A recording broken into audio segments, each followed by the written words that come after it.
Kados sampun handungkap cekap suhu paripurna geloring tata cara pahargyan wisudan tali dharma ya ngunduh mantu ing penganten ing arahina siang kalenggahan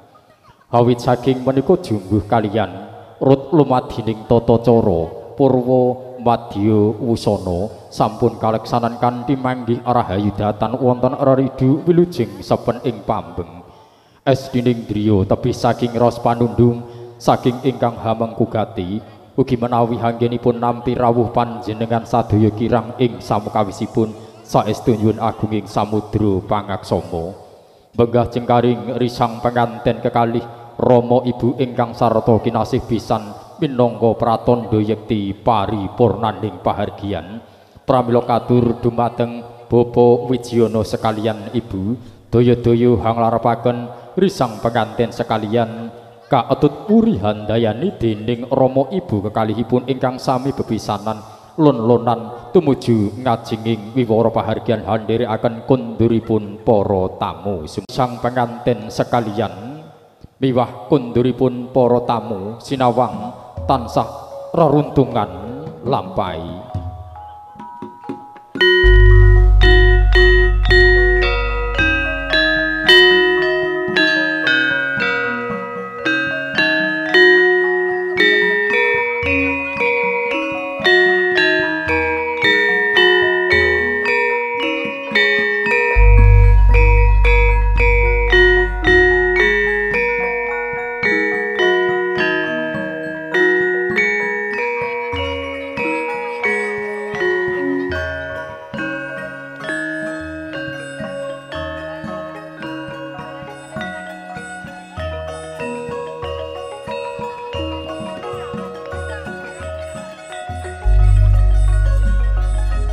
Olir madu gendis orspati hang ranui mawardi basa tama hang renggo rangganing hargya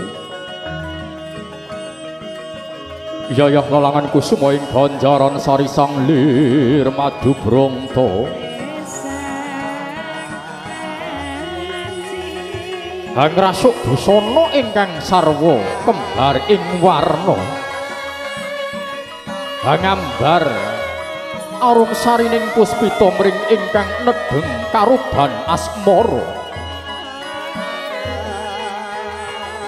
sewu nugraha saking Gusti ingkang akarya loka wis tumedhak mring kekalihnya satemah wahyuning palakrama ya wahyu jodoh sejati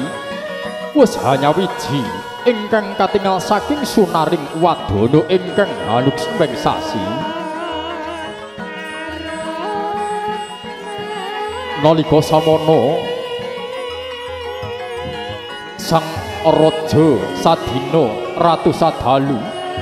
ya prameswari sahari wis tedhak saking dampar kinastri kursi gading ya dampar kencana denta yeni rolo-lolan tindaknya tumuju ngajenging wara pahargyan angunjukaken rasuka syukur wonten ngarsanipun Gusti para bone ngarat miwah nyuwun tambahing donga pangestu saking para ingkang sami rawuh sadharu ugi genira badhe hanggelar layar wonten ing madyaning bebrayan agung tansah jinangkung kono yang manon bagya mulya saklamiya isa dadi patuladaning sapada-pada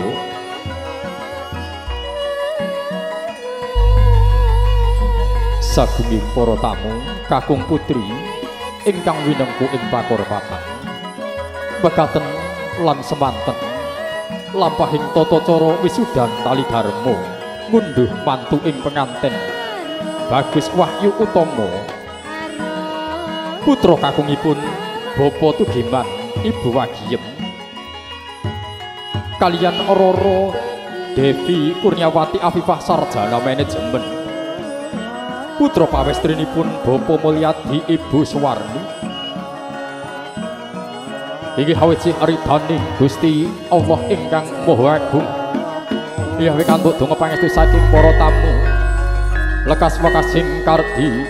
purwa madya dumugi wasana manggih widodo kalis ing sambikala kula pribadi ingkang kadhawuhan ngaturaken urut reroncening tata cara